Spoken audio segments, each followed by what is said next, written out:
Hiya, I'm Emily Newton-Dunn. We're here at Criterion Games in Guildford to find out how AirBlade was made.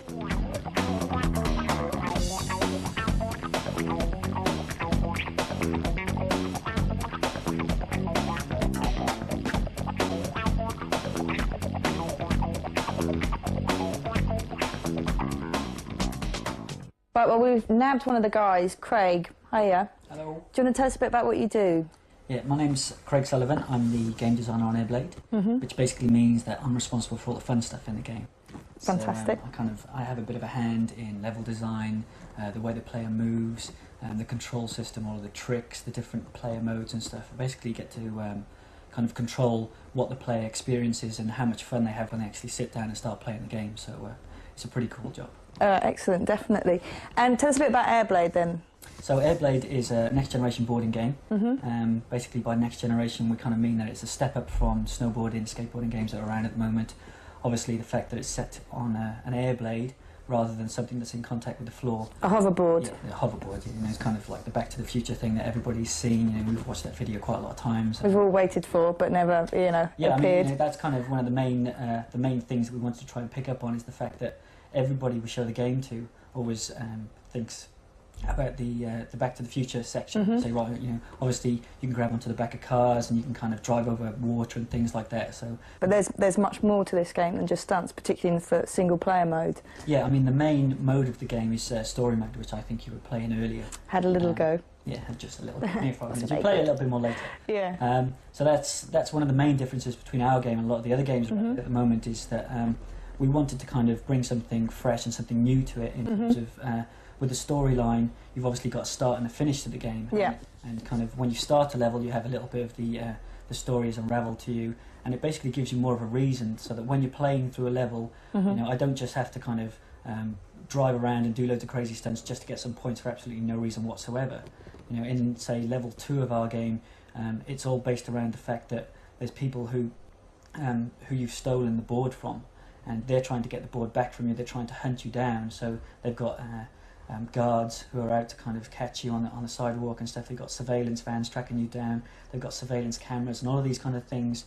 They're basically there to impede your progress through the game. So you've got to take them out, and that's the whole kind of that section of storyline just for level 2. How have you kind of approached the learning curve on AirBlade? We did a lot of tests, a lot of focus tests with people, where we just gave them the controller, got them to drive around, and started out really easily and really simply. So the difficulty curve actually starts out very, very shallow.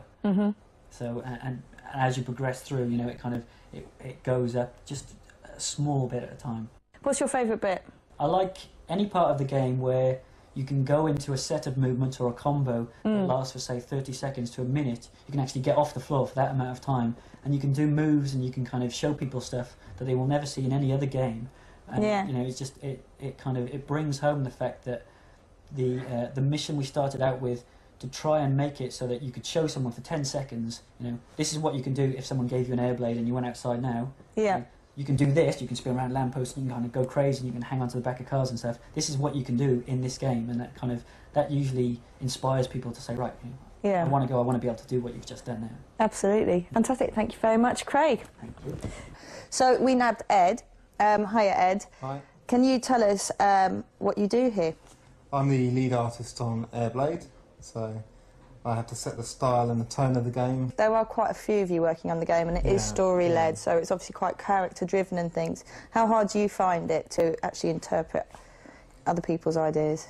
I think one of the things you have to do is to set the style fairly early on, and then when people can see that the style's, you know, a certain way, then they kind of buy into it. And so what we did was we concentrated on getting one level up and, you know, and together, so that we could really say, well, that is what the game is. That's what it's all about.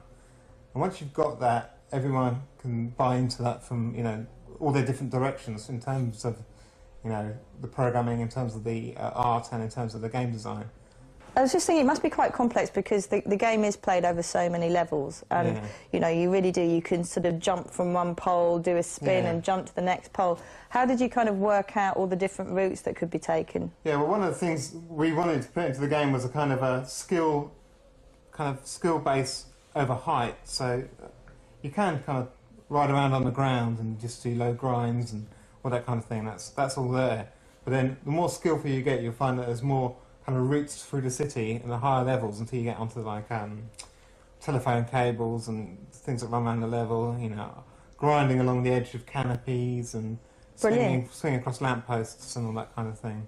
So there's multiple levels, and the more skillful you are, the longer you can stay in the air, basically. Absolutely. So basically, if you can see something with an edge, grind it. Yeah, yeah. Fantastic. Yeah. We You like see a that. pole, grab it, spin around it. Yeah. If there's anything you think you may be able to smash through it, have a go, because you'll be able to. Yeah. Brilliant.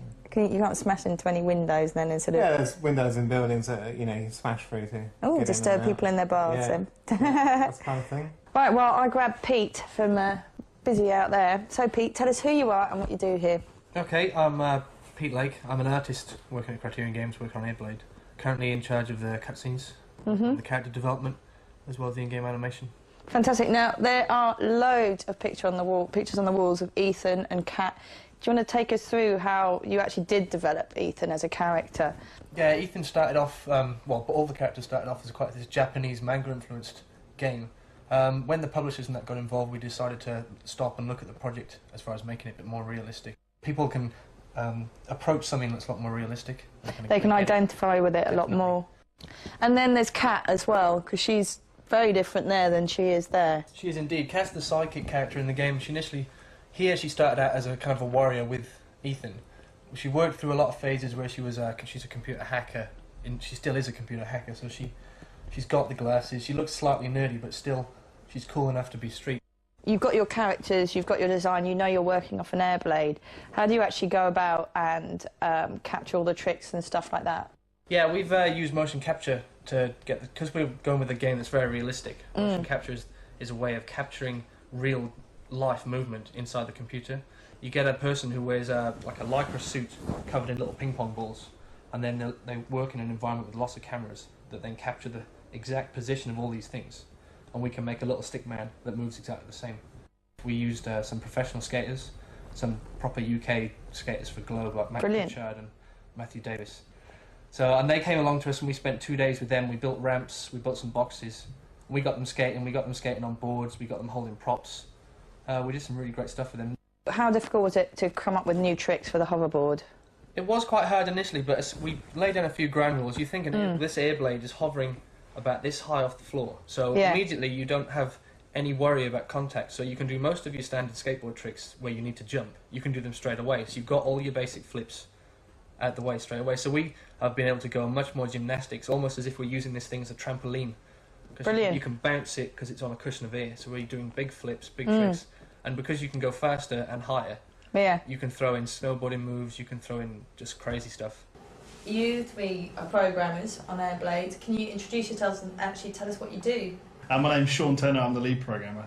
I've worked mainly on the animation of the characters in the game. I've also worked on some of the other animation parts of the game, like the real-time cutscenes. And I've worked with Paul here on the handling as well. And I basically wrote the physics engine in there, a few bits and bobs. Apart from that, I did the game types, you know, the story mode and the training, but pretty much my whole thing was making the world believable in there. My name's Steve, so I've been working on the sort of the game engine, which is kind of the low-level glue which will tie everything else together. There's all the other programming services sit on top of. So we're integrating the renderware graphics engine into the game and making sure we're using it in a fairly efficient way. Just to go back to you, Paul, I mean, the physics engine must have been one of the hardest things to actually get right. Absolutely. How long did it take you, and how did you work it out in the end? Well, it's such an evolutionary process, really, because you start off and you know, how do you start off doing a hoverboard? No one's ever seen one, no one's ever ridden one.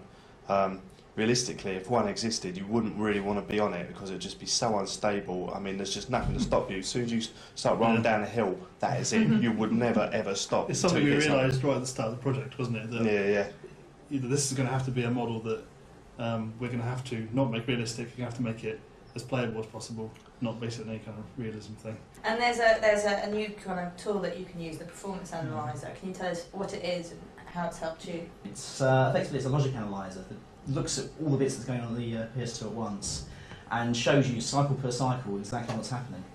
And I mean, so, yeah, whilst it's easy enough to understand what any one bit's doing at any given time, it's really hard to get the big picture. Where the performance analyzer comes in is it lets you see all those bits at once and exactly how they're related to each other. So you can see if there was like one bit was stalling on one of the others, if there was a bottleneck somewhere slowing the rest of it down. So you can identify those problems and change it slightly so that all the things are running together rather than waiting for each other. And how long does it actually take you to sort of work out the codes and things like that? Because obviously, I mean, it's a continuous process, because right up until the game's released, you're going to be looking for the bugs and all those kinds of things. But essentially, from setup, what are the different stages that you have to go through? Well, it's quite interesting because we had a prototype game with essentially all the essential elements that the game has today within, I think it was 6 weeks from design. We did a prototype. We just hacked it all together. We're using renderware so we could get the rendering really quickly. And we had a board. I think we did have a character on a board. Board. We could grab poles, do tricks, grind edges. I think we even had cars on it as well, didn't we? I think we did. We put it together really quickly, 6 weeks, and we had like a prototype game. Right, I grabbed Stephen. So Stephen, hiya. Hi. What are you doing here? Well, we're doing it right now. Right here, right this minute. No. What's your role in the AirBlade? I'm the head of the audio for Criterion Games, and my role is to oversee all the audio content for the game and to work with my team of guys into making it all happen in terms of speech, music, sound effects. So you did all the music for AirBlade as well? Yeah, we spent quite a long time, probably since about January, writing music for AirBlade. I've written it with a co-writer, a friend of mine called Steve Emney, who a guy who's been in the industry for a long time. I've done a lot of work with. We worked together pretty much through every track there was.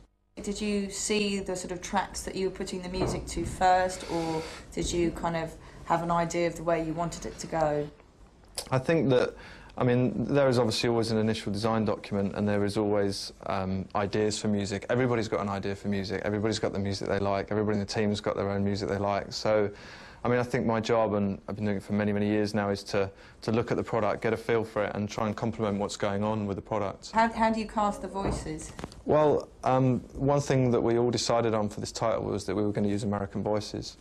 And we wanted to get it to be really, really authentic. We did some auditions, we did some castings last week on Monday and Tuesday evening, and because this was being done over in the West Coast, we're already at an 8 hours difference, so we're doing that from here in the evenings. We did it on a conference call phone. There's myself, Ben Minto, who's my head sound designer, and he's put a lot of work in with the sound design ideas and the voice ideas, and working with Pete Lake on what the cutscenes are actually going to be and how the characters are actually going to speak and interact. My name is Paul Glancy. I'm the creative manager on the game, and I work with the game designer to make sure he doesn't go crazy and do all his own stuff that isn't going to make the game work, but fortunately he doesn't. I'm Siobhan Reddy, I'm the producer, and I basically run around and organise everybody so everything gets done on time. Tell us about how the game has actually been put together, because there's lots of teams working together. So, how do you bring them all in? It's pretty easy actually. That's the easiest way to do it, is to divide everybody up into smaller groups. Because then once people know where they're responsible for and they know the areas that they're responsible for, they tend to respond a lot better to ideas that are going around, because they know they have the right to be able to say, no, that doesn't fall within our, that's not how we want to do things. So basically having the world builders, that means the world builders can go away and build the world without having to be concerned about what's going on in the character side. And Paul, you have a kind of creative overview. Yeah, I think my role is generally, it's almost like I'm the layman on the team, because my past is in journalism, doing reviews and stuff like that, and also working at a games publisher. And so my role on the team is to sort of, I guess, spot what would be commercial, what wouldn't, what players will like and what they don't. So that kind of runs into art, gameplay, even audio. So where did the name AirBlade come along from? Well, the game was originally called Stunt Squad, but the game was quite a little bit different then. You know, we had yeah, it was kind of cartoony. It was a bit younger, and Stunt Squad does sound a bit sort of 70s cartoon series. We decided for AirBlade when the the game had evolved a little bit so that it looked a bit older, a bit more realistic, and basically AirBlade just sounds a lot cooler.